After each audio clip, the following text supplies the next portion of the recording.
যারা সালাতকে ত্যাগ করলো, যারা সালাতকে নষ্ট করলো, যারা সালাতকে ছেড়ে দিল, তারা যদি কুফরি করে, তারা যদি আযাবের সম্মুখীন হবে। আল্লাহ সুবহানাহু ওয়া তাআলা নিজেই বলছেন সূরা আনফালে 35 নম্বর আয়াত, ওমা কানা সালাতুহুম ইনদাল বাইতি ইল্লা মুকাআম ওয়া তাসফিয়া ফাযুকুল আযাব বিমা কুনতুম তাকফুরুন। কাবা গৃহের নিকট তাদের সালাত হলো হাততালি দেওয়া আর শীষ বাজানো। তারা কুফরি করত, এই কুফরি করার কারণে তারা আযাবের সম্মুখীন হবে।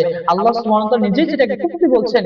এরপর আল্লাহ সুবহানাহু ওয়া তাআলা 19 নম্বর সূরা 59 নম্বর আয়াতের মধ্যে সূরা মারিয়ামের মধ্যে আবার বলতেছেন ফাখলাফা মিন বাদি মুখাল্লাফিন আযাবুস সালাত ওয়াত্তাবাউস শাহাওয়াত ফাসাউফা ইয়ালকাউনা গায়্যান। আল্লাহ বলতেছেন তাদের পর এমন এক বংশধর আসলো যারা সালাতকে নষ্ট করলো, লালসার বর্ষবর্তী হলো, তারা কি হবে? গয়্যের মধ্যে নিক্ষিপ্ত হবে। এখন যারা সালাতকে ত্যাগ করলো, নষ্ট করলো, তারা যেহেতু শাস্তির সম্মুখীন হবে, এই শাস্তি থেকে মুক্তি পাওয়ার উপায় কি? আল্লাহ সুবহানাহু ওয়া তাআলা পরের আয়াতে বলতেছে সূরা মারিয়ামের 60 নম্বর আয়াতের মধ্যে, ইল্লা মান তাবা ওয়া আমানা ওয়া আমিলা সালিহান ফাউলাইকা ইয়াদখুলুনাল জান্নাতা ওয়া লা ইউযলামুনা শাইআ।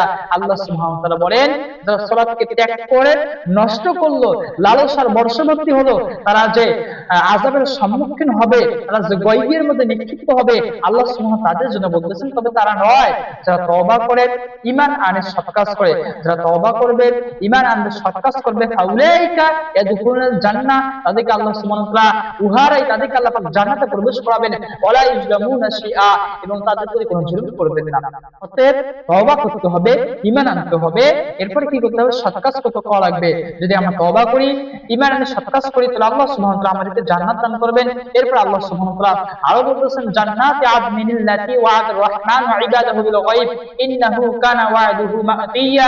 আল্লাহ সুবহানাহু ওয়া তাআলা বলতেছেন স্থায়ী জান্নাত, যে জান্নাত দয়াময় তার বান্দাদেরকে অদৃশ্য বিষয়ের প্রতিশ্রুতি দিয়েছেন, তিনি তার প্রতিশ্রুতি অবশ্যই পূর্ণ করবেন। আল্লাহ সুবহানাহু ওয়া তাআলা কি দিয়েছেন?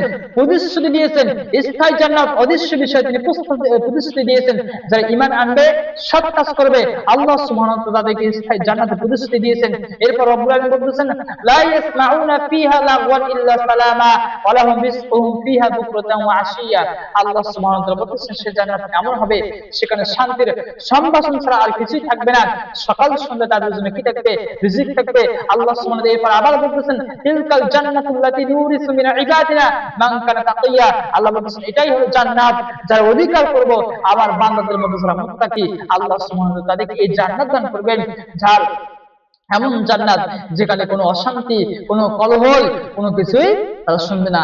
এই জান্নাত যদি আমরা পেতে চাই, তওবা করতে হবে, ঈমান আনতে হবে, সৎ কাজ করতে হবে। যদি আমরা তওবা করি, ঈমান আনি, সৎ কাজ করি, আল্লাহ সুবহানাহু ওয়া তাআলা আমাদেরকে যে প্রতিশ্রুতি দিয়েছেন, অদৃশ্য বিষয়ের প্রতিশ্রুতি, আল্লাহ সুবহানাহু ওয়া তাআলা আমাদেরকে কি দান করবেন? সেই জান্নাত দান করবেন। আল্লাহ তাআলা আমাদেরকে সেই জান্নাত যাওয়ার তৌফিক দান করেন। আল্লাহুম্মা আমিন।